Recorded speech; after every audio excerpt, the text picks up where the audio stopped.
ఏపీలో నారావారి red book రాజ్యాంగం నడుస్తోందని మాజీ మంత్రి మేరుగు నాగార్జున అన్నారు. రాష్ట్రంలో రాజకీయ కక్షతో పాలన సాగుతోందన్నారు. అలాగే పోలీసులు కూడా ప్రేక్షక పాత్ర పోషిస్తున్నారని ఘాటు వ్యాఖ్యలు చేశారు. వ్యవస్థలు నిమ్మకు నీరెత్తినట్లుగా వ్యవహరిస్తున్నాయని మండిపడ్డారు. ఏపీలో పోలీసు వ్యవస్థ నిర్వీర్యమైందని, చంద్రబాబు అసమర్థ పాలనతోటి పోలీసులు ఆత్మస్థైర్యం దెబ్బతిందన్నారు. టీడీపీ ఎమ్మెల్యే ప్రత్తిపాటి పుల్లారావు భార్య పుట్టినరోజు అని పోలీసులు కేక్ కట్ చేయడం ఏంటని, అసలు ఆమెకి ఏ హోదా ఉందని పోలీసులు అలా వ్యవహరించారు. పోలీసుల మీద తప్పుడు కథనాలు రాయించడం, తర్వాత వారిపై వేటు వేయటం అలవాటుగా మారిందన్నారు. ఐపీఎస్ లకు విధులు బాధ్యతలు లేకుండా పక్కన కూర్చోబెట్టారన్నారు. పూర్తిగా కోల్పోయింది. కారణం చంద్రబాబు నాయుడు గారి వైఖరి, ఆయన అటవిక పాలన, పోలీసు వ్యవస్థ యొక్క స్థైర్యాన్ని పూర్తిగా సమాధైపోయే విధంగా ఆయన పరిపాలిస్తున్న తీరు ఈరోజు రాష్ట్ర వ్యాప్తంగా అద్దం పడతా ఉంది. నిజంగా ఈ మధ్య 2 ఇన్సిడెంట్ చూసాం.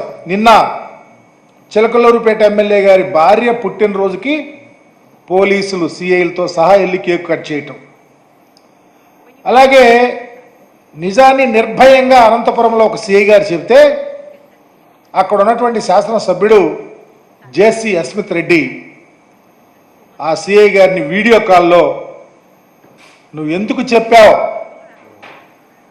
అని క్షమాపణ చెప్పించినటువంటి తీరు, ఆ క్షమాపణ చెప్పింది ఆ వీడియోలో వైరల్ చేసినటువంటి పరిస్థితి.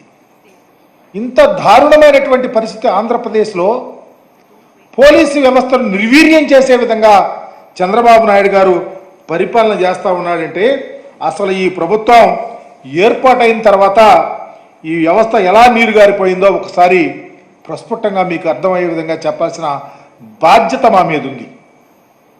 నిజంగా చంద్రబాబు గారు అధికారంలోకి వచ్చిన తర్వాత ఆ ప్రభుత్వంలో అత్యంత కీలకమైనటువంటి వ్యవస్థలని పూర్తిగా నీరు కార్చేశాడు.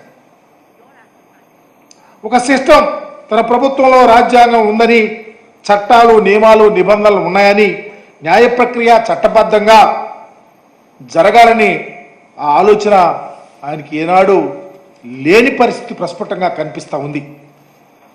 ఈ రాష్ట్రానికి ముఖ్యమంత్రి హోదాలో చంద్రబాబు నాయుడు మొదటి నుంచి అధికారుల యొక్క ఆత్మస్థైర్యాన్ని దెబ్బతీసే విధంగా, ముఖ్యంగా పోలీసు యంత్రాంగాన్ని ఆత్మస్థైర్యాన్ని దెబ్బతీసే విధంగా ఒక పథకం ప్రకారం వ్యవస్థల్ని నీరుగార్చుకుంటా వచ్చాడు. అవసరమైతే ఎన్నటువంటి పోలీసు అధికారుల్ని తన వ్యవస్థలో ఉన్నటువంటి మీడియా వ్యవస్థ ద్వారా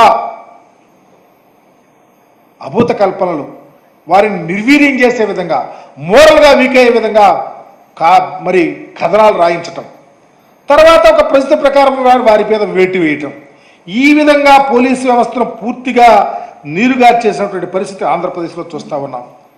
ఈ మధ్యలో చంద్రబాబు గారు అధికారంలోకి వచ్చిన తర్వాత 16 మంది పైగా ఐపీఎస్లకు పోస్టింగ్లకు సంబంధించి లేకుండా చేశారు. నిజాయితీగా పనిచేసిన అధికారుల్ని విధులు బాధ్యతలు లేకుండా చేసి ఒక ప్రక్కన పెట్టినటువంటి పరిస్థితి.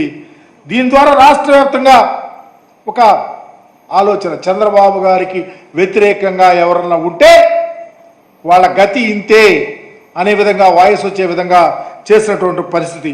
చంద్రబాబు గారు చెప్పిందే వేదం, టీడీపీ నాయకులు చెప్పిందే వేదం, లేకపోతే అదే చట్టం అనే విధంగా కూడా ఈరోజు రాష్ట్రంలో రాజ్యం వెళ్తున్నటువంటి పరిస్థితి రాష్ట్రంలో చూస్తూ ఉన్నాం.